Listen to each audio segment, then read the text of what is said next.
Now, unfortunately, there are no silver bullets when it comes to leadership. I'd love to be able to present some kind of unifying theory that can get us all through this, but it doesn't exist. And that's particularly the case when it comes to crisis leadership, as is exemplified by the situation we find ourselves in, thanks to this little guy, the COVID-19 virus.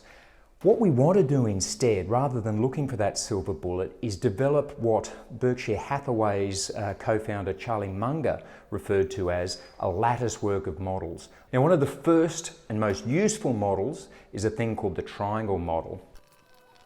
And this tells us that successful leadership outcomes are a result of the dynamic interplay between these three things: the leader, the environment, and the followers. Now let's have a look at a few of these.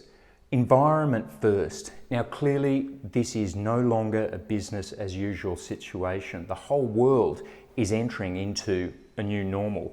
Even if you had a robust business continuity plan, even if you had a pandemic specific business continuity plan, the nature of this, the impact on the global world, international supply chains, all sorts of dependencies, means that we need to look at this in a novel way. Now, one of the most useful models that we can use to frame our thinking when we're talking about an environment like this is a thing called the Cynefin framework. Now, this was developed by a Welsh knowledge management expert named Dave Snowden. Now, the two environments that are most pertinent for this situation are the complex and the chaotic environments. Now, complex environments are ones where there is no predictable, linear, repeatable relationship between cause and effect. Essentially, anytime we're dealing with human beings, we're in this world of complexity, particularly in crisis situations. We are not rational beings, less so when the pressure's on. Chaotic situations are ones where the rule book is thrown out the window, when we're facing novel, unprecedented Black Swan type events. And you just have to look at the headlines in terms of what's happening around Australia and the world to recognise that there are definitely elements of chaos in what we're facing with the coronavirus pandemic. When we are facing a Black Swan event, a chaotic environment, Snowden advises that we need to be looking through a lens that says we're going to act, sense, and then respond. There is a real bias for action in dealing with a chaotic environment. The last thing we want to be doing is getting caught flat-footed and allowing the situation to overwhelm us. Not only does that mean we're not proactive in our response, but it also means that we're not instilling confidence in our followers, that we know what we're doing, that we have a plan, or we have any sort of control over the situation. Now, importantly, this bias for action doesn't mean knee-jerking our way into a response. We still need to think, but it does remind us that we do want to get back on that front foot as soon as possible. And if you look at the countries who have acted swiftly in this respect, places like Hong Kong and Singapore, we're seeing that they have had better results to date in this situation. But set against this backdrop, there is still a lot of complexity in what we're doing. And Snowden's recommendation for decision-making and sense-making out of these kind of situations is very instructive. He tells us we want to probe, sense, and respond in a complex environment. Now, probe is really important. What we're talking about here is essentially the conduct of experiments. If we're thinking about experimentation, instantly we're not wed to the plan. We're waiting for the environment to give us data back, but we are open to that data. We're going to collect it and we're going to modify our hypothesis throughout the process. Great example of this, a lot of organisations are going to split shifts and work from home models. We shouldn't be thinking of these as the solution. These are experiments. We need to be thinking of them as probes. We need to be collecting that data and constantly modifying. Now, let's talk about our followers. One of the most crucial things that the followers in any organisation are going to need in this uncertain and unsettling environment is information. We want to be, wherever we can, sharing information as widely and as transparently as possible.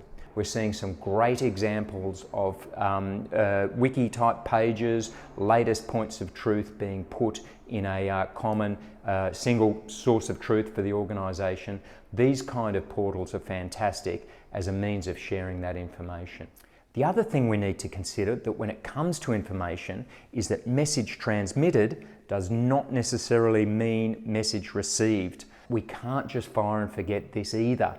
A lot of times the message won't sink in the first time, and it may take constant reiteration and constant reassurance to ensure that our workforce is getting the message that we intend them for. Things like town hall meetings. Now, given the social distancing policies, maybe we're talking about this in a virtual sense, but having that access for our workforce to the senior leaders within the organisation is equally important.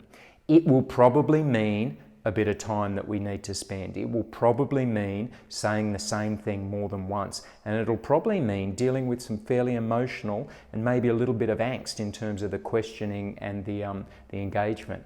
But this is necessary if we want to ensure that our followers have the reassurance that they're going to need in this unsettling time.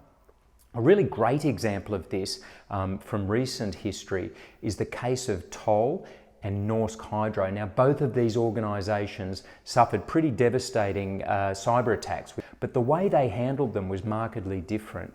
Norsk Hydro, they had webinars on a daily basis hosted by senior leaders for their clients to be able to approach them. Toll, on the other hand, haven't fared so well in that regard. There's been long periods where they haven't addressed the issue, either directly or through their social media, and they're facing customer backlash.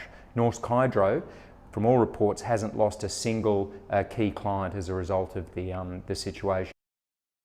Now, clearly, a time of crisis is a time that demands leadership. There is going to be an enormous requirement for management, so working out the processes and the methods of dealing with our workforce and our response to the situation, but there's an even greater requirement for leadership. And two of the key elements that we're going to want to see are presence and empathy. Now, in terms of presence, this amounts in a large part to a physical presence. Now, whether that is virtual or actually direct, depending on the social distancing requirements, people are going to want to see senior leaders dealing with this situation. But also, it's in the manner in which we carry ourselves. Emotional contagion is an important consideration. If we have the rot setting in, very negative attitudes, despair, concern, permeating throughout our organisation, it can be incredibly corrosive. If that rot is coming from the leader, then it's doubly so. Things like emotional regulation techniques can be incredibly important here. I'm a massive fan of box breathing. We used to call it combat breathing. These kind of things can be really important in terms of calming ourselves down and setting that right tone for the organisation. And this links to this concept of empathy. Our workforce, the whole world, is stressed and concerned about this situation. In many ways, it's not actually this little bug that's our problem, but it's the perceptual issues that arise out of the disease itself. And that's where our ability to have a little empathy for our workforce is going to be really important. It is okay to be transparent and authentic in this situation. While we want to lead with what a recent McKinsey article called bounded optimism and deliberate calm, we also want to be able to be human in this and share some of the concerns.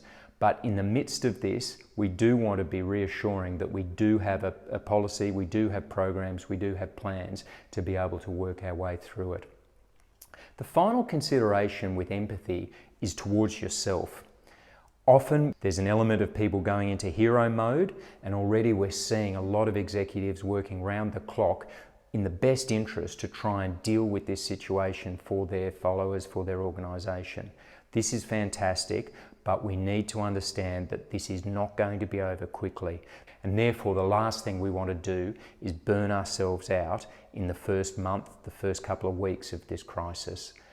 Look at this in the long run and look after yourself. If this means stepping back a little bit, prioritising things like sleep, like nutrition, like a bit of physical activity, not only will this help us in terms of our decision making and leadership, but it will also help us individually to give us the best chance of fighting this bug off at a personal level. So there you go. Hopefully that's provided a few models that we can add to our lattice work in an ability to provide some lenses through which we can view the situation presented by the coronavirus pandemic.